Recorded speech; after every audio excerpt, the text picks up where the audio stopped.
Guys, back with another Madden 13 video real quick, and I have to ask you to take a second to hit that like button. Try to get every video up over 100, 150. Hit the subscribe button if you haven't already, and leave a comment if you feel so inclined. This is a bit long of a play. It's a kick return, so bear with it. But today we're going to talk about two critical things to gameplay.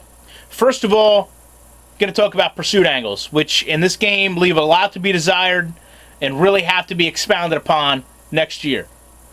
Second issue is going to be user control, which is a very good example, but it's still not consistent enough in this product.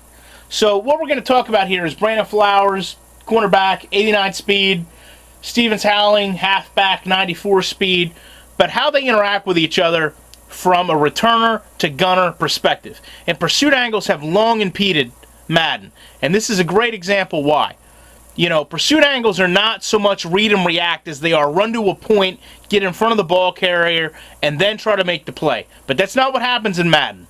You know, we're going to take a look at this from both players' perspective, but I just want to zoom up real quick and just show you exactly the angles that Flowers is going to run here.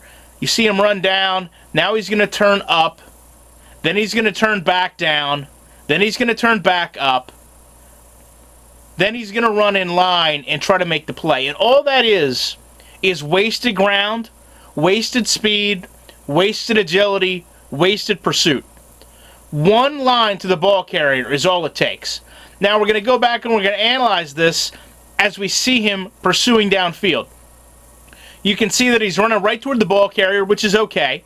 But now, when the ball carrier makes a cut, he has to make a cut to react, which is where the problems start. Now, when I make a cut back to set up that block and seal the outside, you can see he cuts in because I do that. And then now we're in a situation where he's going to try to trail me. Not really the most realistic pursuit that you can have in a game. It actually is over complicating something that's pretty simple.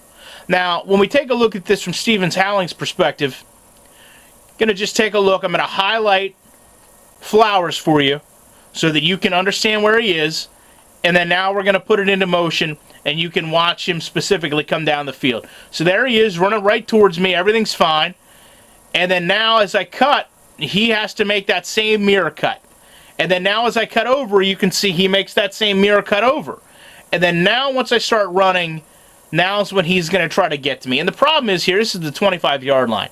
And as you can see, there's really only maybe one player in front of me capable of making a tackle, or we're going to speak on him in a second. But in the real NFL, you don't have this type of over-pursuit. You know, at this point, at the 25-yard line, you've generally got most of the field in proper position to make a tackle on a returner. So getting back to the fact that, you know, I do like the fact that I am able to barely outrun him. You know, he is a little lighter than me, but I've got a little bit more speed. But this is the key part of the game right here. This cut right here on number 96 is what you want to see in a football game. This isn't a left stick, a right stick, a button press, nothing. This is just, I'm going to cut back across, and this defender is going to have to react, and when he does, I'm going to pull him out of position. And I don't care what game we're talking about. We're talking about Madden, All-Pro Football, 2K5. Doesn't matter. This type of user control to manipulate a defense is what is the core of many football games. I'm glad to see it in this game, but like I said, I think it needs to be a lot more consistent.